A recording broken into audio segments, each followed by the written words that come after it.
Pues buenas tardes a todos. Quiero mencionarles que la Academia Nacional de Arquitectura tiene establecido un nuevo ciclo de conferencias virtuales, como en esta ocasión se celebra la primera conferencia. La Academia Nacional de Arquitectura está estructurada específicamente para hacer la Academia del siglo XXI. Existe un interés muy importante de todos los académicos actuales para difundir lo que es la arquitectura a través de la experiencia de diferentes académicos, como en este caso, tres eminentes arquitectos académicos que me voy a permitir presentar: el arquitecto, maestro y doctor en la arquitectura, Enrique de Anda Alanís. Él es maestro de arquitectura en la Facultad de Arquitectura, historiador e investigador. Nos acompaña también el arquitecto Carlos González Lobo, doctor en arquitectura, arquitecto estudioso de la arquitectura y con una experiencia muy amplia. Y en tercer lugar, un arquitecto, parte de una gran dinastía, Félix Sánchez Aguilar, que como arquitecto ha tenido muchos logros, desde su padre Félix Sánchez Bailón y ahora su hijo Javier Sánchez. Es una dinastía de arquitectos muy importantes. Esta es la primera intervención virtual, aprovechando esta famosa pandemia, en la cual estaremos comunicando oportunamente a la academia las próximas reuniones que ya se están integrando para el interés de todos ustedes. Les doy la más cordial bienvenida a este primer encuentro virtual, empezando con la intervención del doctor Enrique de Anda Alanís. Gracias, Enrique. Gracias, buenas tardes. Con muchísimo gusto participo en este primer evento a distancia. Me siento muy honrado por la invitación, muy honrado también por estar en este panel junto con mis dos queridos amigos, con Carlos y con Félix. Carlos fue mi profesor en la facultad, sigue siendo mi maestro en la arquitectura. He estructurado mi intervención en breves párrafos. No me quiero perder, entonces lo tengo implementado en dos partes. La primera es durante la pandemia y la segunda es qué pasaría después de la pandemia, qué imagino que debería de pasar después de la pandemia. Sin más, inicio. Mi campo de trabajo profesional es la historia de la arquitectura moderna, con la cual he tratado de construir una interpretación de la cultura mexicana. El tema de la ética no es para mí objeto de lecturas eventuales. La ética, junto a la política, son para mí las dos grandes actitudes que norman la convivencia humana. Aclaro que excluyo de estas dos disciplinas a la moralina hipócrita y la politiquería que solo busca el lucro. Tengo algunas opiniones sobre lo que está pasando con la arquitectura mexicana, a las que sumo ahora el tema de la pandemia. Inicio recordando la más famosa fábula de Tito Monterroso, lacónica y muy clara. Dice: y cuando despertó, el dinosaurio seguía ahí. La parafraseo y le pongo cualquier fecha de los siguientes 2 o 3 años. Y digo, y cuando despertamos, el coronavirus ahí seguía. Y salimos a la calle con guantes, tapaboca y careta de plástico. Esto supone que lo que hemos aprendido en los últimos 70 días o más, habrá que agregarle lo que viene y sobre todo los aspectos de la vida social. Me aterra pensar en que podemos retornar a la normalidad a la que la propaganda oficial ha adjetivado con la palabra nueva. Si esto se da, si esto llega, por lo menos en México, habrá significado desde mi punto de vista que no entendimos y no aprendimos nada, y que como sociedad ya no tenemos remedio. La normalidad significaría regresar al individualismo, a la soberbia social y la falta de conciencia como especie. Sería seguir agrediendo a la naturaleza de todas las maneras posibles, con la basura, con el calentamiento global, con la tala y los incendios provocados. Sería seguir olvidándose de que el pasado, recordado con crítica, es lo que fortalece la experiencia y con ella, junto con la ciencia y con el arte, se construyen los nuevos presentes. Significaría que, como ha sucedido en otras catástrofes, solo nos acordamos de ayudar al dolido cuando la desgracia es mayúscula. Y todo lo anterior solo daría como resultado olvidarse una vez más de lo frágiles que somos los humanos dentro de nuestros tapabocas, caretas y guantes. Aquí termino mi primera ronda.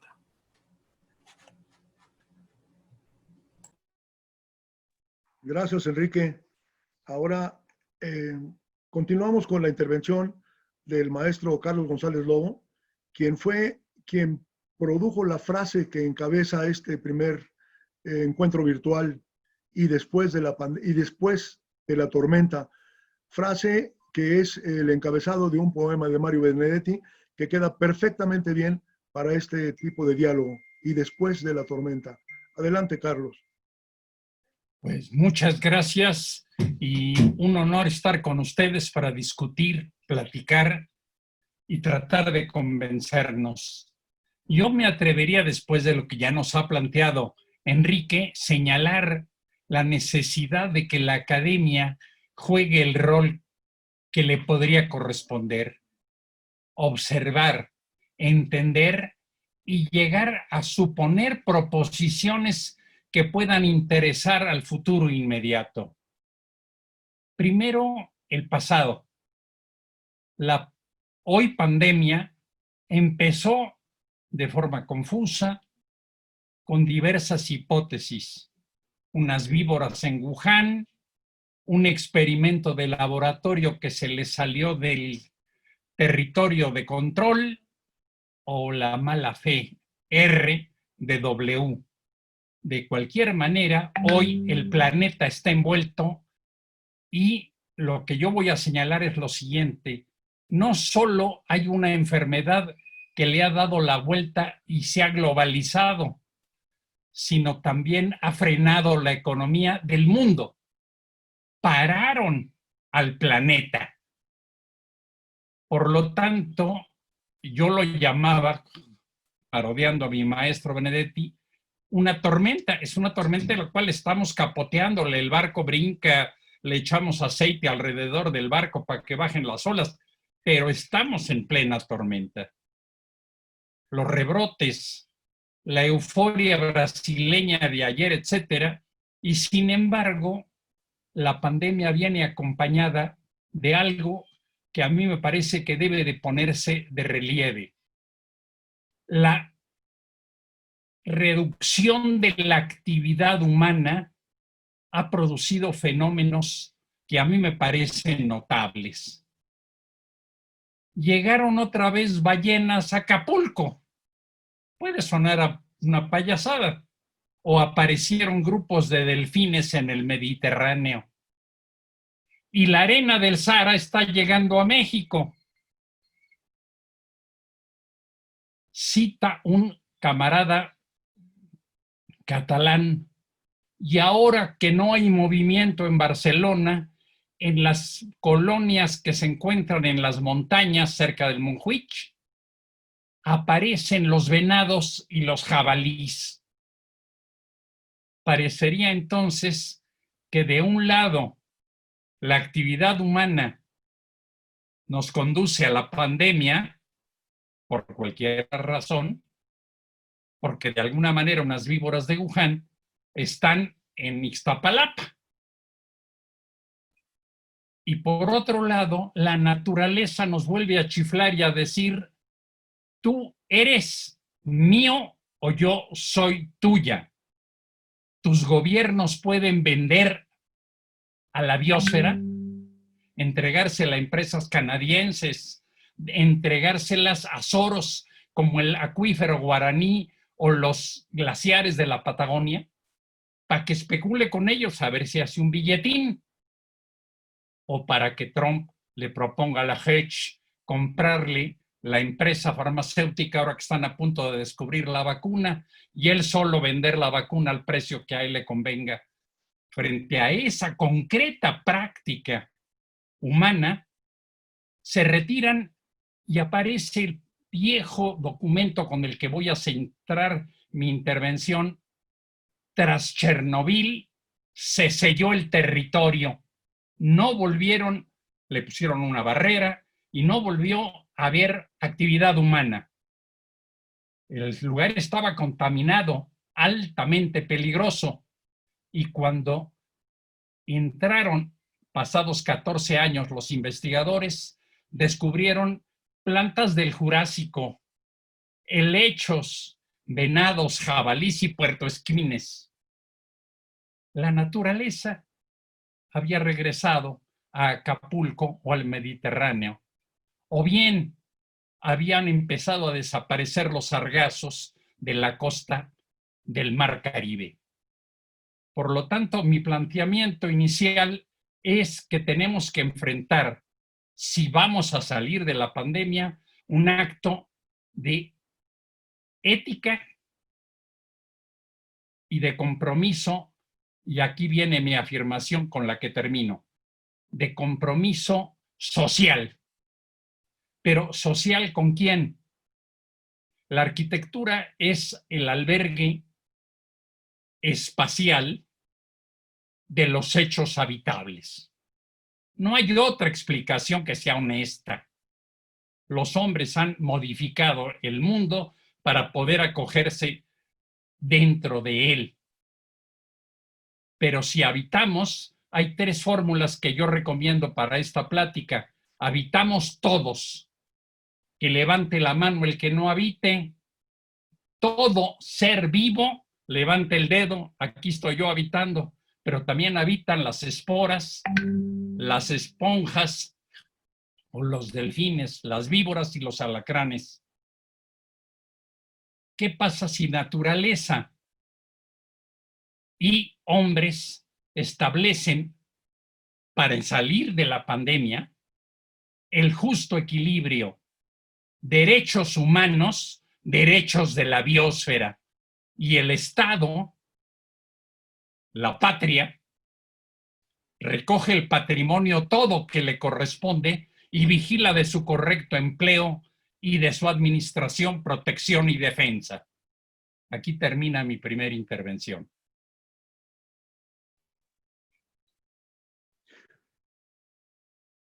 Voy a pedirle al arquitecto Gallardo, secretario general de la Academia, que me haga favor de continuar con la moderación y la presentación del arquitecto Félix Sánchez. Gracias, Carlos.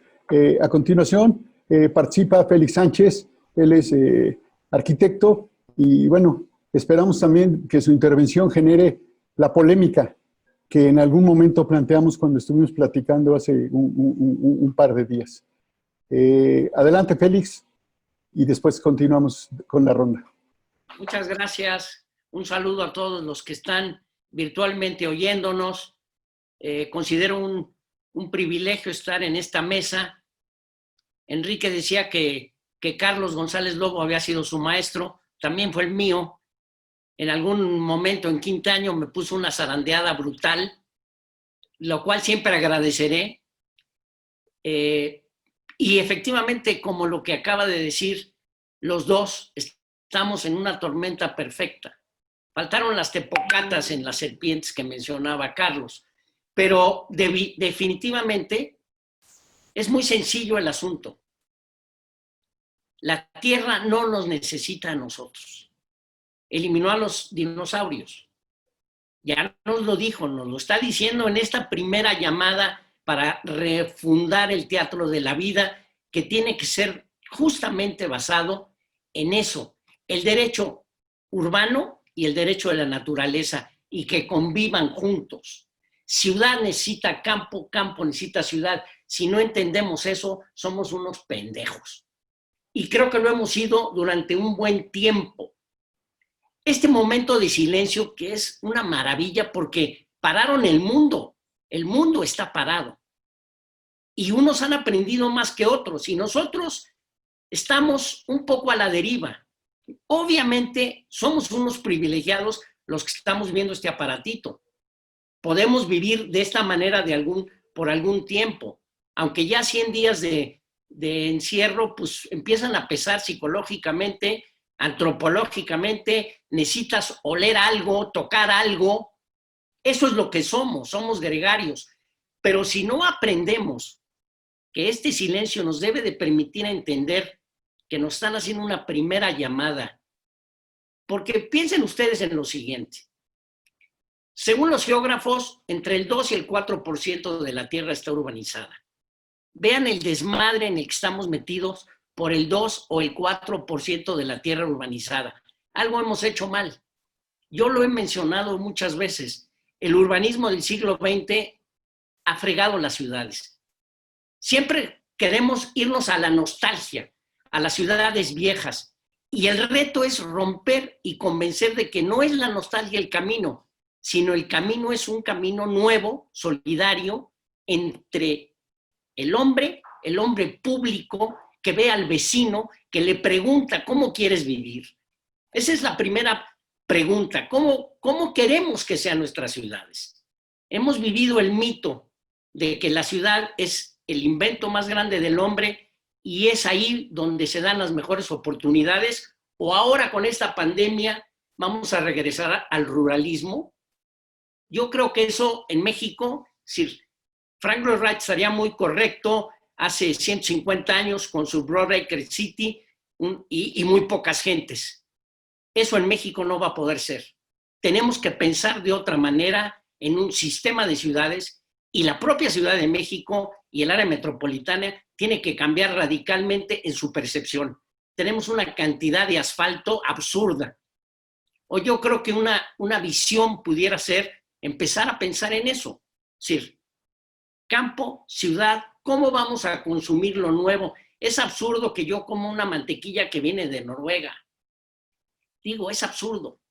Es absurdo que no valoremos las cosas nuestras, como es absurdo que nos encerremos también en ese tradicionalismo. Somos hombres del mundo y el mundo no pasa por nosotros. Nosotros somos parte de ese mundo. Y yo creo que ese es el gran debate. ¿Cómo vamos a salir después? ¿En qué situación vamos a interactuar? Y me parece que las connotaciones para la ciudad y la arquitectura son muy importantes. Yo descubrí 6 Es que me parece que tendríamos que aplicar. La E de la ética, la E de la estética, la E de la estática, que acabamos de sufrir hace 2 días, la E de la económica, la E de la ecológica y la E de equipo. En equipo tenemos que trabajar. Y ahí dejaría yo esta primera intervención. Gracias, Félix. Excelente, con E.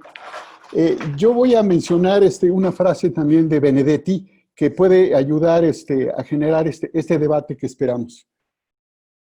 Dice, algunas claves del futuro no están en el presente ni en el pasado. El futuro no es una página en blanco, es una fe de erratas. Creo que allí tenemos mucho por hacer como arquitectos y urbanistas de manera conjunta con el resto de la sociedad. Carlos, ahora te tocaría a ti, si quieres apoyarte en esta frase y después generar la siguiente ronda en otro orden. Gracias.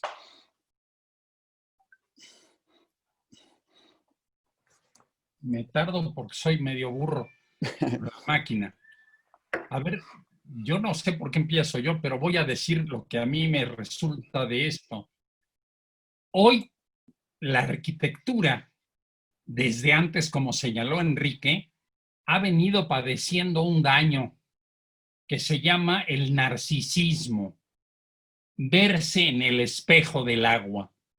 En este caso, en el espejo de cristal refulgente, ligado por líneas estéticas de una enorme sutileza y metales refulgentes. Se copia. Cuando la tarea de la arquitectura, albergar la actividad de los hombres, era los inventos y los tanteos. Se avanza tanteando, pero el copy and paste solo es un botonazo y ya fregaste, ahí está el plano. Y si no te queda, lo ajustas al cabo, tiene una diagonal para hacerlo chiquito, grandote. No hemos acusado esto, no es a los grandes arquitectos, es a una práctica global. Ustedes han ido de Querétaro a San Luis por la carretera nueva. En medio de la nada, un caserío de casas geo de mierda, semideshabitadas. Y no hay nada alrededor, sino víboras y alacranes. Gol. Toca hoy que volvamos a separar. Estoy intentando volver al lápiz grueso y el papel mantequilla para después trasladar al CAD el producto inventado. Pero primero hay que tantear. Y tantear significa volver a replantearnos cosas tan serias como si habitamos todos, habitamos juntos, no habitamos separados. Hasta Crusoe consiguió a viernes para poder estar en esa isla, man. Y habitamos siempre, desde que nacemos hasta que nos morimos. Es evidente que alojar esa actividad es una tarea que merece discutirla teóricamente, y creo que aquí están personas de una altísima calidad para rediscutir la teoría de la nueva arquitectura, como apuntara ya Félix hace un momento.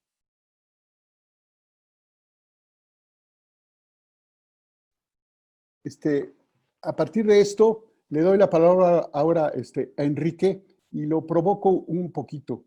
De lo que acaba de decir Carlos y cuando levantó el lápiz grueso y el papel mantequilla, es decir, ¿por qué no enfrentamos la arquitectura con el sentido del tacto? Entendiendo que el tacto es el que nos acerca a los habitadores de la arquitectura. Y hagamos, como dice Juhan Palasmi, que la mano que piensa genere conjuntamente con ellos, de manera ética y responsable, esta nueva arquitectura. Y no me refiero a una nueva normalidad, sino a una nueva realidad, una nueva arquitectura. Enrique. Gracias, Toño. Tengo algunas ideas que dejé escritas sobre ese tema. Me voy a avanzar más en lo que tenía, en el orden que tenía, para dar respuesta a lo que nos estás comentando, a lo que nos estás preguntando. Dices que, bueno, yo más bien digo, ¿qué más o qué nos queda con urgencia? Sugiero que la academia, nosotros, descendamos de los pedestales, nos pongamos en contacto con los estudiantes de arquitectura, no solo a través de las conferencias en auditorios, sino discutiendo con lápiz en la mano, aquí retomo lo que dice Carlos, un proyecto con los alumnos, llegar a la maqueta, hacerlo como nos lo enseñaron nuestros maestros, dejar a un lado momentáneamente los renders y el AutoCAD y trazar líneas hablando de cómo los que portan la vénera de académicos han hecho la arquitectura de este país. Por un lado. Por otra parte,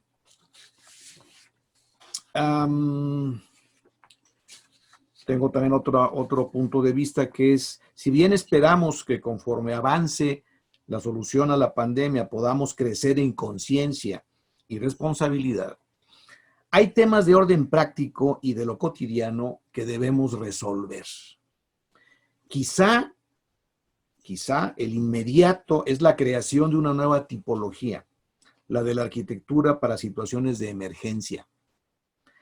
Es necesario pensar en nuevos diseños y técnicas constructivas, no solo para reducir el tiempo de construcción y aumentar, por ejemplo, el área para camas de hospitalización, como ha sucedido en esta pandemia. Hay que pensar también, por ejemplo, en las cadenas de migrantes y su albergue temporal. ¿O habrá todavía algún político inocente que piense que las migraciones, que son parte de la naturaleza humana desde siempre, se terminarán por un decreto, por una orden, por un memorándum presidencial? Hay que hacer refugios inmediatos para los damnificados por sismos, inundaciones, huracanes. La gente, los damnificados, tienen derecho no solo a una cubierta, sino también a comedores, espacios para guardar sus pertenencias. Esto no es un asunto de caridad, sino de derecho. ¿Qué se hace las más de las veces hoy en día? Colocar un toldo azul y estacionar una patrulla en cualquier crucero de la ciudad en desastre. Esas son las situaciones, esos son los espacios para las emergencias que estamos viendo que suceden hoy en día.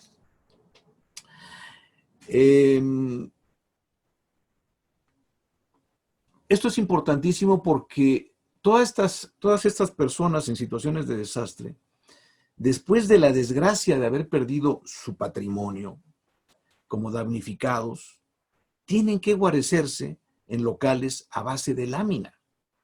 Esto es algo que creo que no se ha considerado, que creo que vale la pena tomar en cuenta y que pretendo con ello responder a el cuestionamiento que me acaba de hacer Toño a partir de lo que nos comentó Carlos. Termino aquí esta segunda ronda. Tengo otros comentarios que hacer que haré más adelante. Félix. Pues creo que es muy interesante. Yo digo que no hay que hacer arquitectura de papel, es decir, pero hay que pelearnos con una hoja en blanco todos los días, todas las veces que podamos. Y que el pensamiento que se pasa de la cabeza a la mano es fundamental y eso no se puede perder. Pero quizás el tema que más me parece importante tocar ahorita es un poco este siglo XXI de migrantes. Quizás esta pandemia va a limitar ciertas cosas, pero yo estoy convencido, y a lo mejor estoy en un grave error, que las ciudades son más importantes que los países. O sea, y que la gente quiere vivir en las ciudades en donde mejor satisfaga su estilo de vida. Yo les digo a los estudiantes, en lugar de gastarse el dinero en tonterías, ahorren y quieren ir a ver al mejor arquitecto, pues tomen un avión o un camión y vayan y tóquenle la puerta. Siempre habrá un arquitecto generoso que te abra la puerta, que te reciba y te dé y sea solidario contigo. Entonces, en ese sentido, las ciudades a mí me parece que son muy importantes y nosotros tenemos que empezar a trascender esa barrera. Este va a ser el siglo de migraciones, tenemos que darle cabida. Es decir, algo está mal en donde te dicen, bueno, pues para evitar la pandemia, lávate las manos con agua lo más seguido que puedas. Bueno, hay 3,000 millones de seres humanos que no pueden hacer esto porque no tienen agua. ¡Coño! Entonces, ¿qué hemos hecho mal? ¿En dónde hemos gastado nuestra energía en un consumismo voraz que destruye? Y entonces nosotros tenemos que aprender a ser más sapiens y menos homos. Y en ese sentido, entender que somos terrícolas, que debemos de tener una relación con la naturaleza y con lo urbano, pero de una manera más inteligente. Si se pueden reunir muchos eventos y evitarte, es que tengo que ir a Madrid porque tengo una junta de consejo. Coño, pues hazlo de esta manera. Y le haces un favor al mundo enorme en términos de simplemente de contaminación, ¿no? Entonces, digamos, ese tema que me parece que es importante y luego ahora quizás en la siguiente intervención aterrizar hacia la ciudad un poco qué es lo que yo veo que podemos intentar. Gracias, Félix. Para dar entrada a Carlos en la siguiente intervención, también antier que comentábamos, Carlos hizo referencia a este problema de las fronteras. Hoy se habla de un distanciamiento social y curiosamente aquí estamos teniendo un acercamiento social, aunque sea de manera virtual. Yo creo que lo que no debemos de perder y recuperar es ir contra el distanciamiento físico. Vuelvo a hablar sobre el sentido del tacto. Y si en el sentido de las ciudades pensamos el cómo hacemos comunidad precisamente en las ciudades sin fronteras, discutamos también sobre la concentración y la dispersión, sí guardando la sana distancia, pero sin miedo, con precaución. Ya me toca. Carlos. Sí. Gracias, muy bonita provocación, Toño. Yo quisiera empezar por el asunto del tacto que tú presentaste hace 2 días de forma brillante. En rigor, el tacto no es la pandemia. La pandemia es el espaciamiento. Si un avión le permite a las víboras de Wuhan llegar a Italia, se friega 30,000 italianos y mete a casi 1 millón en haber pasado por el proceso. Es el espaciamiento. Hemos convertido a las relaciones espaciales en un problema. Por eso, para mí, el tema de la ciudad tiene que ser abordado en este momento y después Félix lo hará mucho mejor.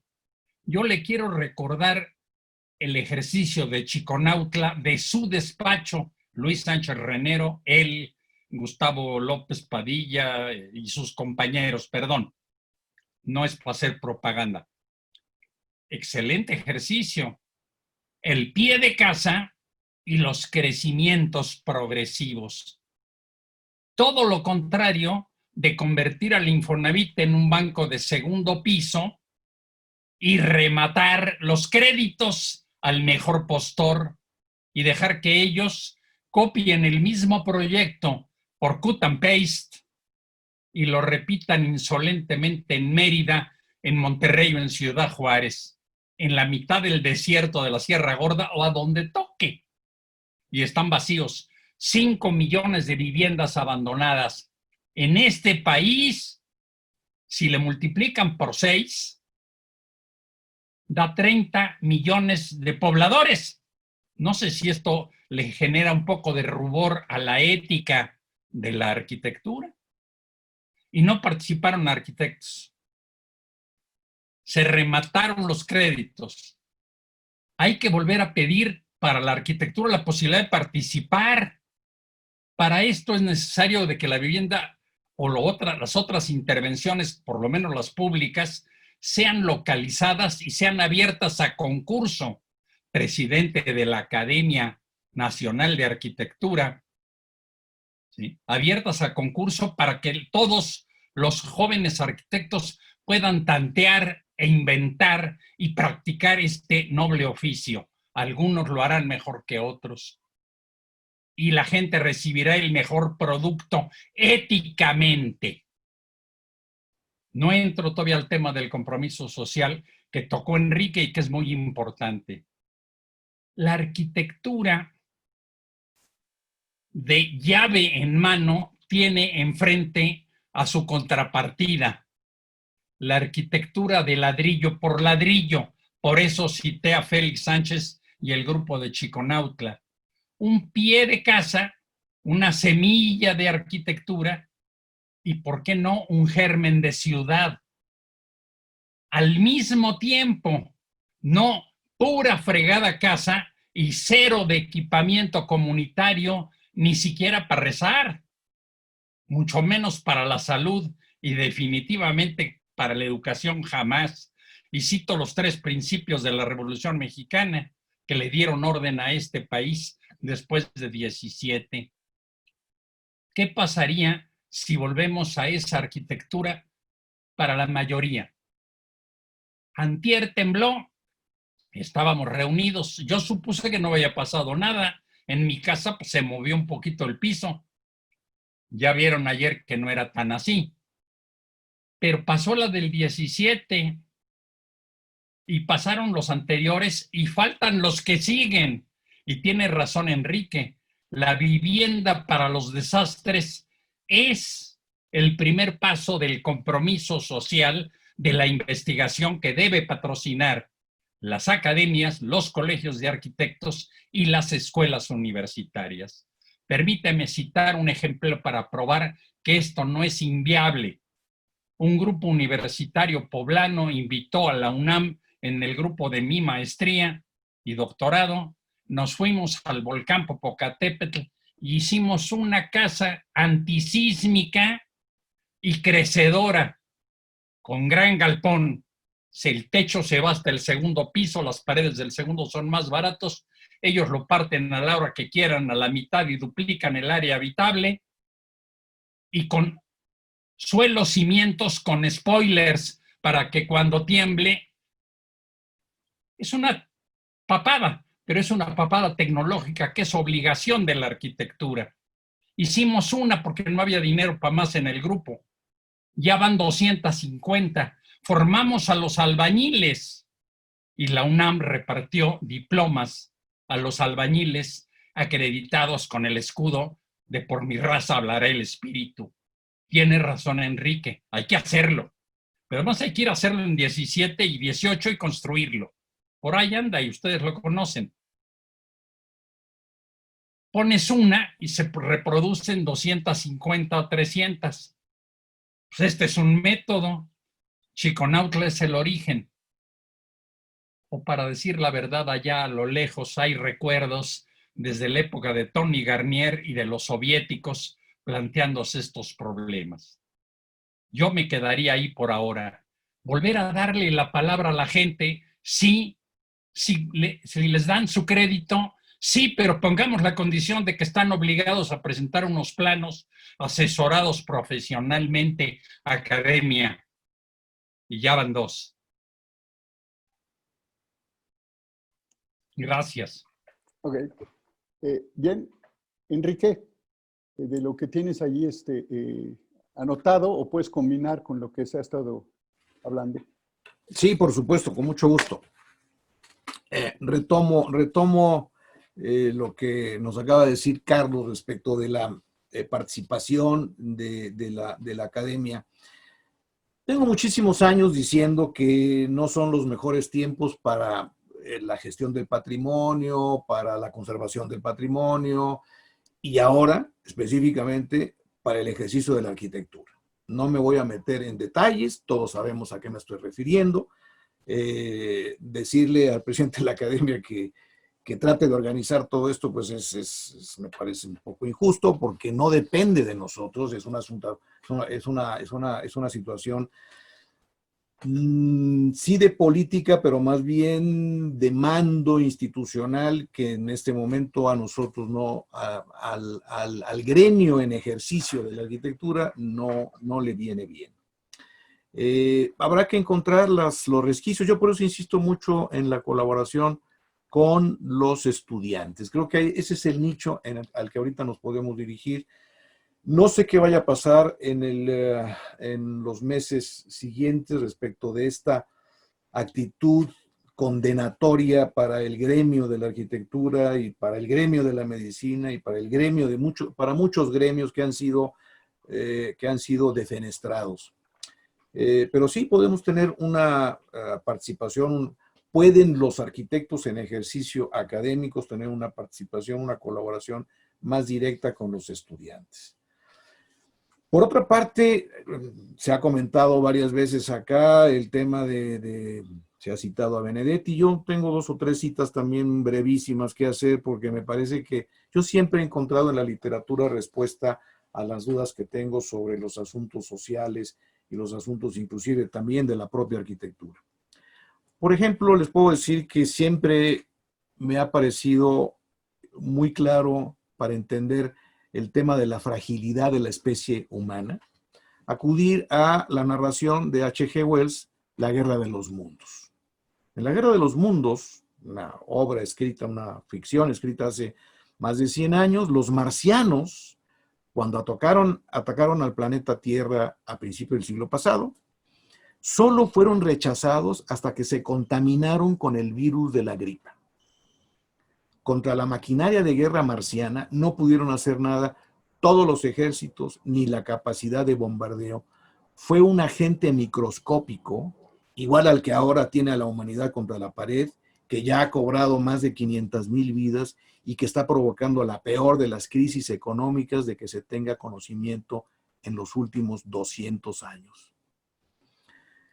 En cerca de 80 años, en México, transformamos la amabilidad de nuestras ciudades, destruimos su identidad y originalidad, las hicimos crecer hasta depredar sus linderos naturales, las dejamos sin agua, se pasó por encima de los reglamentos de planificación urbana, se convirtieron sus barrios tradicionales en escenografías para incentivar la llegada de turistas que invaden sin control y sin limitaciones. Debo de insistir en que esto no nada más es culpa de los arquitectos.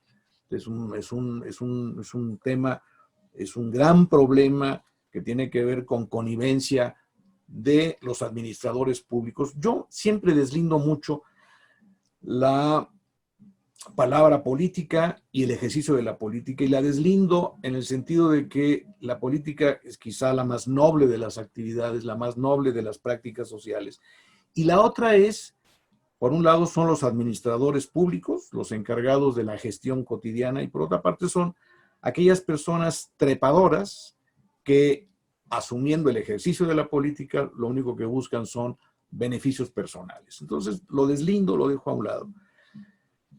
Por otra parte, yo diría, ¿qué más nos queda por hacer ahorita, en lo inmediato? Ahorita o cuando podamos salir. Antes quiero hacer un paréntesis y retomar algo que le ocupa mucho a Toño, porque ya lo platicamos días pasados cuando hicimos la primera la comunicación para ver cómo íbamos a operar, que es el asunto del tacto. Cuando se carece de algo, se echa más de menos ese algo que alguna vez se tuvo. Ahora podemos escuchar, somos afortunados, podemos ver, podemos oler, podemos degustar, pero estamos limitados a tocar. Inclusive a los colaboradores, a la familia, a los seres más cercanos, por prudencia, no los estamos tocando. Echo mucho de menos ese sentido. Tengo la posibilidad, tengo los dedos, pero no puedo tocar. Por lo pronto no debo de tocar. Toño, me resulta muy angustiante esta carencia. ¿Qué tiene que ver con la arquitectura? Que siempre que toco, lo hago dentro de un ámbito construido, o lo hago frente a un ámbito construido. La arquitectura está en la vida cotidiana de todos los ciudadanos, vivan en ciudades o vivan en un ambiente rural. Todos los recuerdos están siempre vinculados a un espacio. Toda la memoria, todas las emociones están siempre relacionadas con un ámbito construido. Mis recuerdos de infancia, mis recuerdos de adolescencia, mis recuerdos de juventud, siempre están vinculados a un espacio. Así de importante es la arquitectura. No nada más es el tema de resolver el problema inmediato de un albergue para enfrentarse a la exposición del medio ambiente. Es también todo lo que el afecto, todo lo que la emoción nos permite seguir adelante. ¿Qué más nos queda? Yo diría, proteger y disfrutar el patrimonio arquitectónico, que esa es también mi piedra de toque, ustedes lo saben. El patrimonio histórico a cargo de las instituciones federales no acaba de ser atendido y restaurado después de los daños por los sismos de septiembre de 2017. Casi 3 años y la nobleza de la arquitectura virreinal y de la República sigue esperando la atención que se les debió haber dado de inmediato. Sigue habiendo iglesias, sigue habiendo casas, sigue habiendo edificios históricos que no acaban de ser restaurados. El patrimonio más expuesto es sin duda el de la arquitectura del siglo XX. Se le ha vandalizado, destruido, desfigurado. La protección legal que recibe es la de los funcionarios responsables. La legislación es obsoleta. No hay presupuesto nunca para su registro y cada vez es más objeto de especulación. Lo perdido, perdido está. Es un absurdo pensar siquiera en su restitución cuando ya perdió su autenticidad. Nos queda y estaríamos de algún modo éticamente obligados a conservar lo que resta usando ese patrimonio de la mejor manera. Primero, entendiendo la naturaleza arquitectónica de cada caso, identificando aquello que le da autenticidad, observando cuál fue la aportación que hizo a la conciencia de la ciudad y a veces a la conciencia del mundo inclusive. A partir de eso, hay que revitalizar las estructuras dándoles un destino digno. La vivienda siempre será un destino digno, pero no solo para sectores de alto poder adquisitivo, sino también a otros niveles. Aquí hay un punto importante a destacar.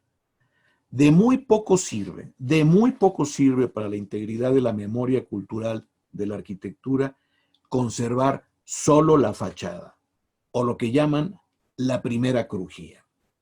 Esto convierte a la arquitectura en un hecho caricaturesco que solo lleva a la risa de los desarrolladores que finalmente se han salido con la suya. Termino aquí mi ronda. Félix. Pues carambas, ¿qué puedo yo decir después de todo esto que acaban de comentar Carlos y Enrique? Yo diría, empezaría por decir que la codicia humana es muy cabrona. Y por eso la especulación, y por eso el crecimiento desbordado, y por eso la corrupción, y por eso todo. Pero también debo decir que no podemos pensar que no vamos a seguir construyendo la ciudad. Simplemente tenemos que pensar cómo hacerlo de otra manera. Y desafortunadamente en este país somos de una memoria Kleenex.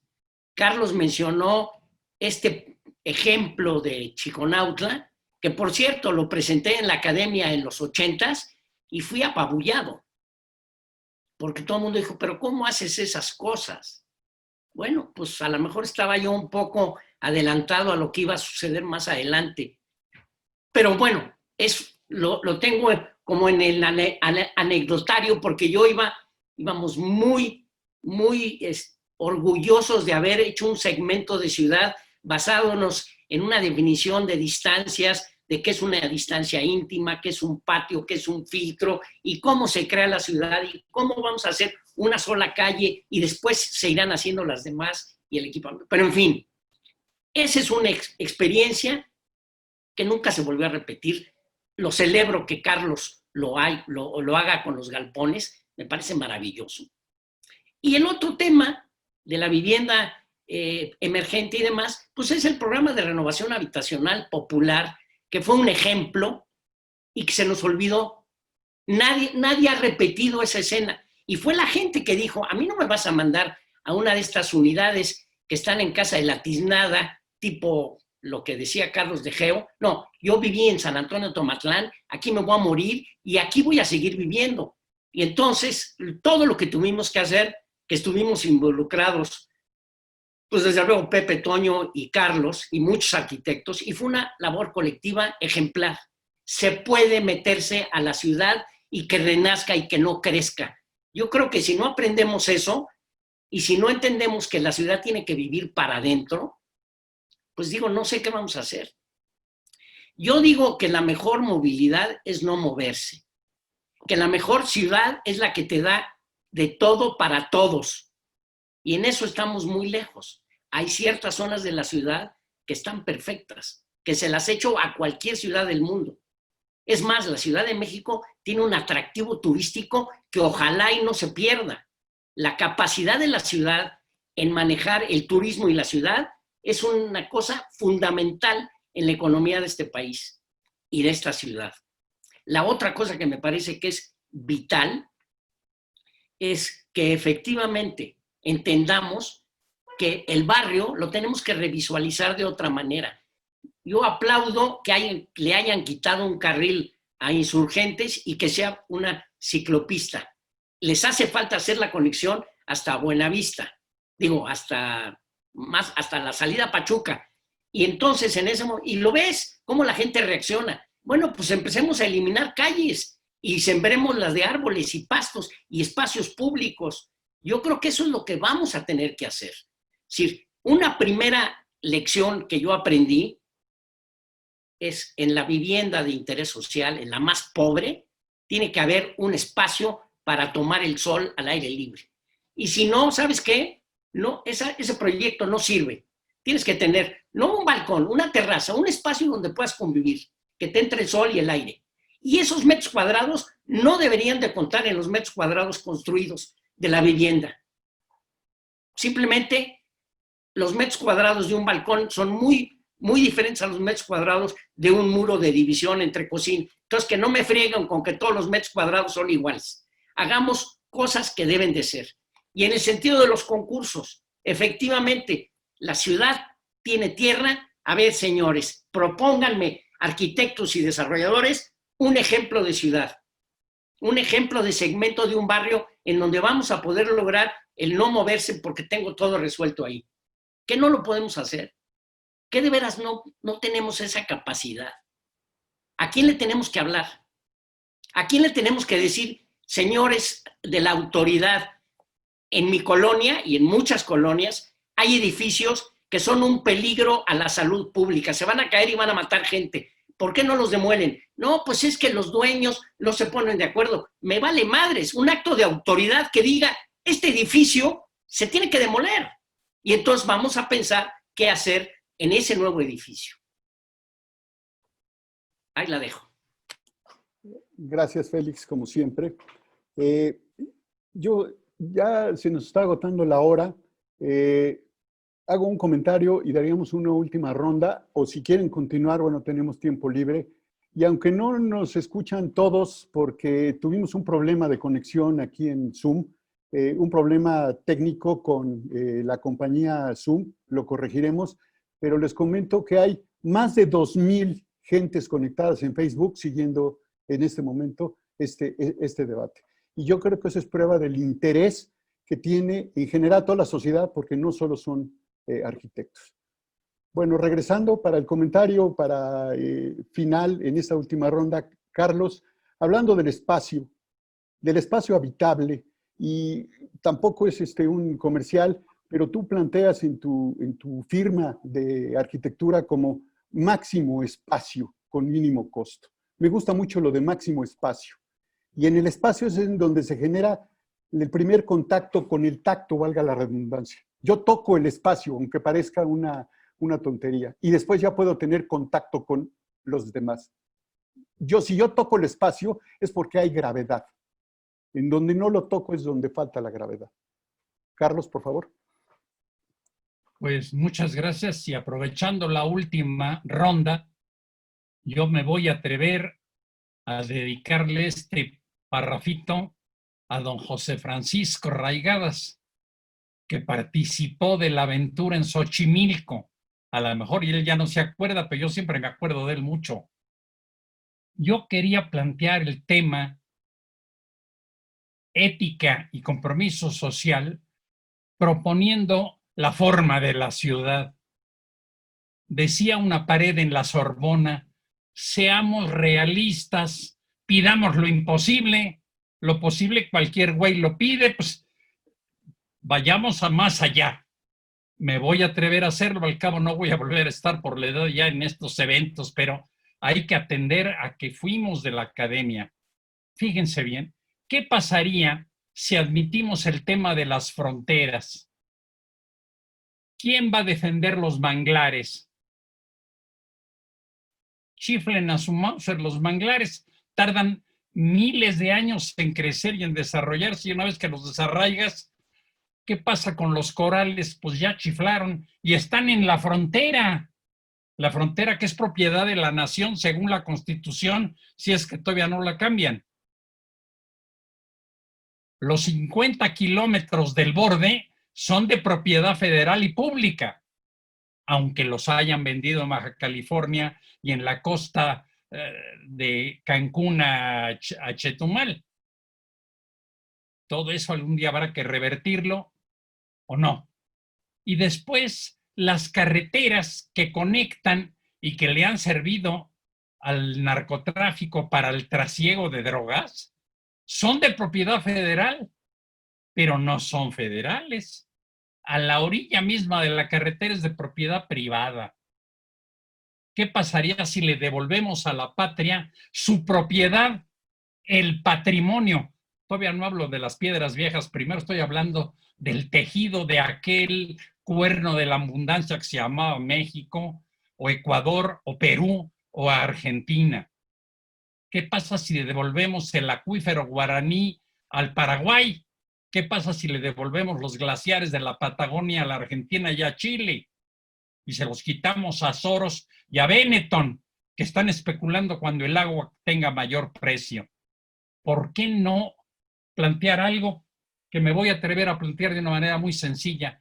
¿Por qué no le tomamos al crecimiento de la ciudad una radiografía y le damos un plazo de inercia y le trazamos una raya con un gis? Es de arquitectura, aunque de arquitectura delirante. Bruno Taut y Hans Kloetzi creo que me saludan desde lejos.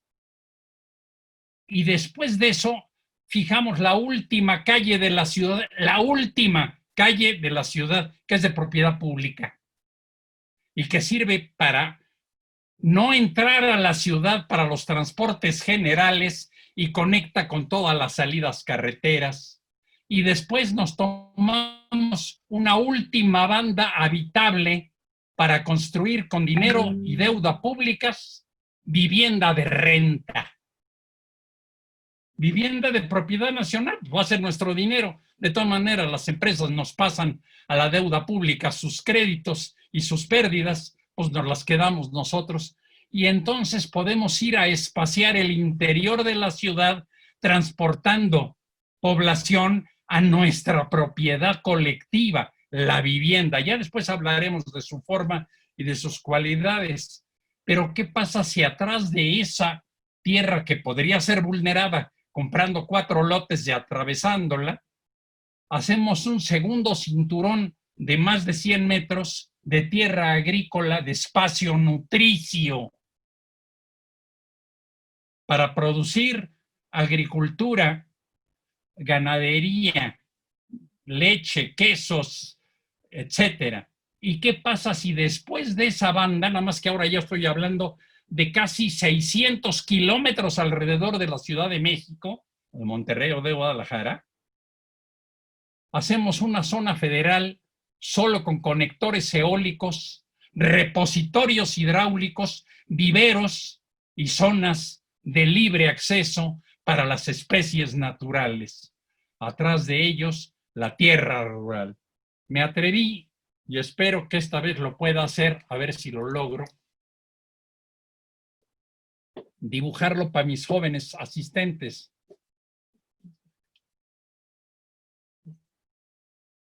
Muy bien, Carlos. El corte sería este. Eso quiere decir que le podemos devolver a la arquitectura su potencialidad de imaginar para construir.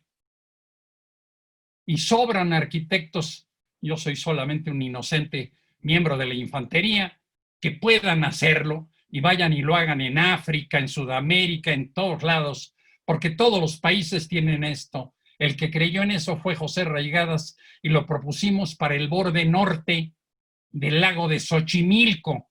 Nos dijeron que cómo íbamos a regalar ese terreno maravilloso a unos pobres. Hoy conocen la cara norte que va de México, Tulyehualco a Tláhuac. Es el pudridero más grande de la ciudad. En vez de ponerle un borde a la ciudad, le dejaron que penetraran multifamiliares al lodo y se están hundiendo. Y obviamente el drenaje, pues al lago.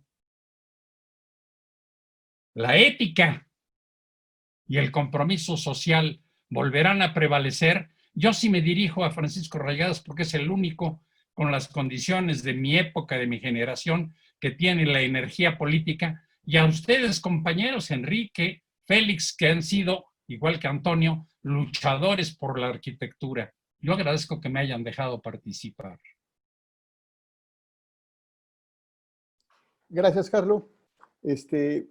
Tu comentario, Enrique, y después le damos entrada a Pepe Reigadas, que también creo que está ávido de hacer sus comentarios. Ya levantó la mano Félix, tenemos tiempo. Enrique.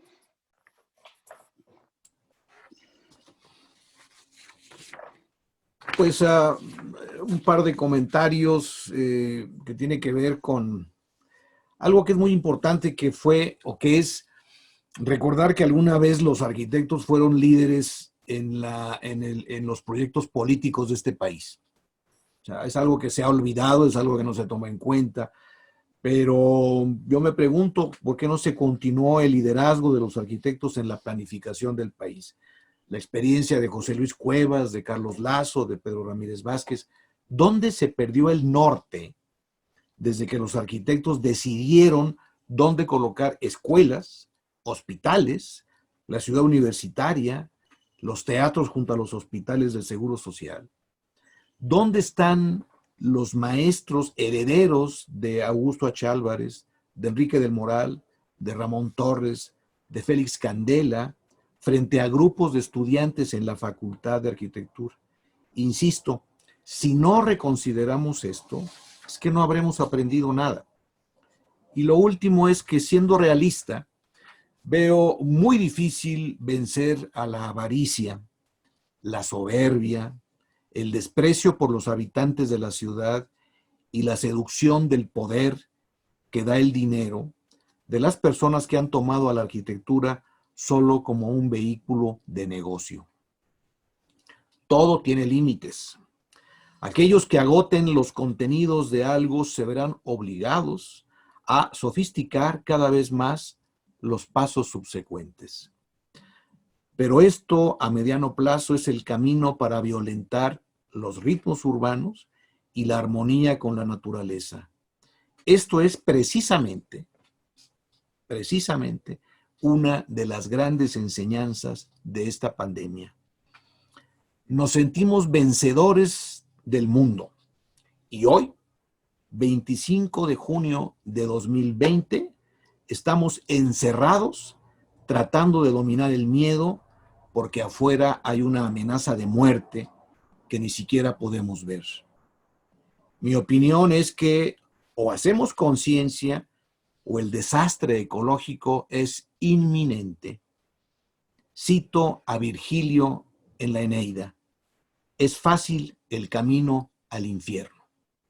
Ojalá y tengamos todavía la capacidad de recapacitar. Esto. Mientras estemos vivos, tendremos esa capacidad de recapacitar y de pelearnos. Yo quiero terminar, es decir, me emocionó mucho Carlos con su propuesta, porque habla de estos límites, de esta necesidad del campo y la ciudad, que hoy cada vez más se vuelven fundamentales. La ciudad necesita el campo la ciudad. Y si no entendemos eso, mala suerte. Pero quisiera yo terminar, porque al final del día, de alguna manera, tocamos un pensamiento utópico. Y Utópolis es la ciudad que debemos imaginar. Y entonces quiero terminar leyendo un pedazo de un poema de Octavio Paz que se llama Hablo de ciudad. Dice: estamos en la ciudad. No podemos salir de ella sin caer en otra, idéntica, pero distinta. Hablo de la ciudad inmensa, realidad diaria, hecha de dos palabras: los otros. Y luego, el otro Nobel que a mí me calla todo dar, Gabriel García Márquez, que dijo que la fama servía para no hacer cola en el cine. Y la verdad es que sí, hacer cola en el cine es terrible, pero ahora ya con Netflix ya no. Pero dice esto que me parece que puede ser un buen cierre. Dice García Márquez: yo creo que todavía no es demasiado tarde para construir una utopía que nos permita compartir la tierra. Y gracias por la invitación. Estuvo poca madre. Todo tuyo, Pepe. Bueno, ¿qué puedo decirles a la hora de ver los resultados? Que hay más de 2,000 participantes en este primer encuentro cultural arquitectónico. Decirles que es muy importante que lo que tenemos nosotros, el talento que tenemos los arquitectos y que hemos desarrollado y que es patente, sobre todo en nuestro país, es importante difundirlo a la sociedad y al gobierno. La pregunta que hace Enrique de Anda de qué hemos hecho, en dónde hemos perdido el actual profesional. Tenemos la obligación de decir las cosas como son. Hablando de recuerdos y de frases simbólicas, para mí una de las definiciones más hermosas de la arquitectura es la que dijo nuestro Premio Nobel de la Paz, Premio Nobel de Literatura Octavio Paz. La arquitectura es el testigo insobornable de la historia. Y tenemos la obligación nosotros de construir la arquitectura que el día de mañana va a ser y va a seguir siendo testigo como patrimonio de la historia. Ejemplos de arquitectos los hemos tenido. Hemos tenido la creación del CAPSE por arquitectos, el Programa Nacional de Hospitales por arquitectos, la propia ciudad universitaria que menciona Enrique de Anda, Patrimonio Cultural de la Humanidad, en donde trabajaron 96 equipos de arquitectos. Nunca se había visto esa muestra. Y tenemos muchísimos. Félix mencionó el programa de renovación habitacional popular, 35,000 viviendas en 18 meses, motivo de un premio internacional de arquitectura para haber vuelto a poner a la gente lastimada dentro de su misma zona. Ahí Félix tuvo muy buenas oportunidades de proyecto, uno de ellos me acuerdo, la Casa Blanca, que a la fecha sigue siendo un ejemplo de arquitectura en donde la gente se arraigó y sigue viviendo con eso. Tenemos muchísimas cosas que transmitirle a la sociedad y exigirle al gobierno que nosotros somos los que podemos administrar el espacio público y privado. Por algo los arquitectos somos los profesionales del espacio. Y no quiero decir con esto que nuestra profesión o la arquitectura esté arriba de las demás profesiones. Al contrario, la arquitectura está al servicio de las demás profesiones. En este momento de pandemia, como lo señaló Enrique de Anda, le estamos dando espacio arquitectónico al enfermo para curarse, al médico para curar, al estudiante para estudiar, al gobernante para poder dirigir un país.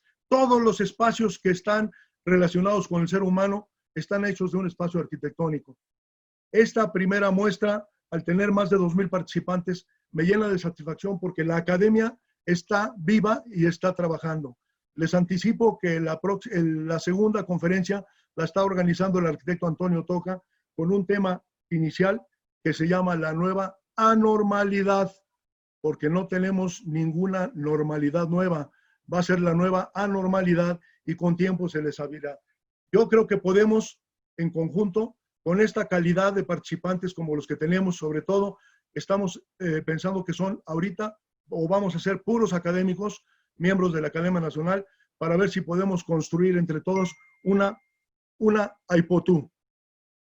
La Aipotú es una utopía al revés. O sea, sí podemos construir la utopía, si la volvemos a Aitopú.